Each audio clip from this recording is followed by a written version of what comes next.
Hello there, welcome to my channel. और मैंने सिद्धांत चतुर्वेदी की लेटेस्ट मूवी युद्धरा देख ली और देखने के बाद मुझे बस एक ही क्वेश्चन पूछना है, क्यों?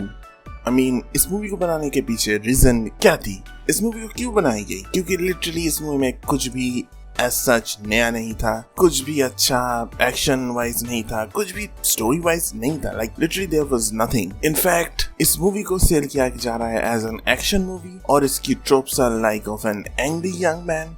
और मूवी ने इसको बस सरफेस लेवल में ही किया है क्योंकि एक्शन हो रहा है, क्योंकि हमारा hero literally he gets angry at everything. And angry young man वाला ट्रोप को it's like he is angry, he is young and he is a man, so done. इससे ज्यादा कुछ है नहीं। अगर आप अमिताभ बच्चन की एंग्री यंग मैन वाले पुराने मूवीज की टीवी में रीरन्स देख ले, फिर भी आपको पता चलेगा कि there is a reason for being angry.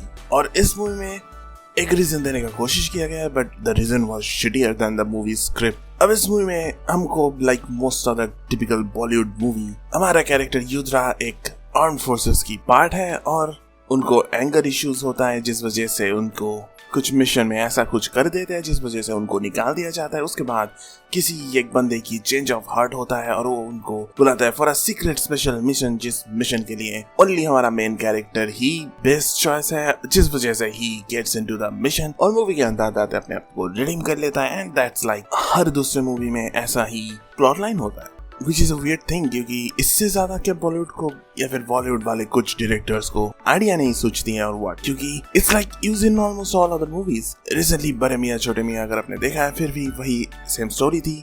हमारे मेन कैरेक्टर्स को कोर्ट मार्शल कर दिया जाता है, उसके बाद एक ऐसा मिशन आता है जिसमें उनको ही चाहिए क्योंकि कोई और नहीं कर सकता है। देन उससे पहले मैंने योद्धा देखा था सिद्धार्थ मल्होत्रा की, एंड सेम देयर उनको निकाल दिया जाता है, लेकिन बाद में एक ऐसा मिशन आता है वो जहाँ पे he is the best person to do that, और उसके बाद मूवी के अंत आता है वो अपने आप को रिडीम कर लेता है।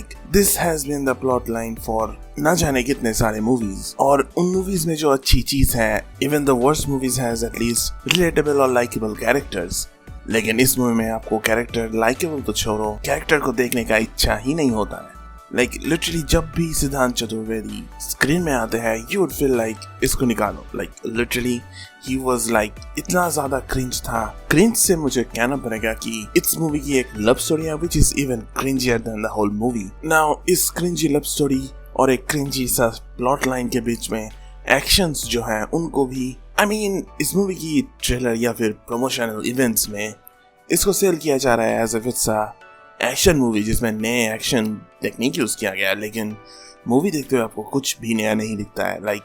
अगर आपने 2-3 एक्शन मूवीज देखे होंगे, फिर इस मूवी की हर एक एक्शन सेट पीस को आप प्रोबेबली कहीं ना कहीं देख चुके हो। Literally there is nothing new, nothing innovative and nothing actually worth watching. Last week मैंने करीना कपूर की एक मूवी देखी थी थिएटर में, इस वीक इस मूवी को देखा है मैंने थिएटर में, and I hate my self for being a movie lover, क्योंकि ऐसी टाइप की मूवी देख के अपने को इच्छा होता है कि अपने आंख नोच लो, YouTube चैनल डिलीट कर दूं और घर में बैठा रहूं।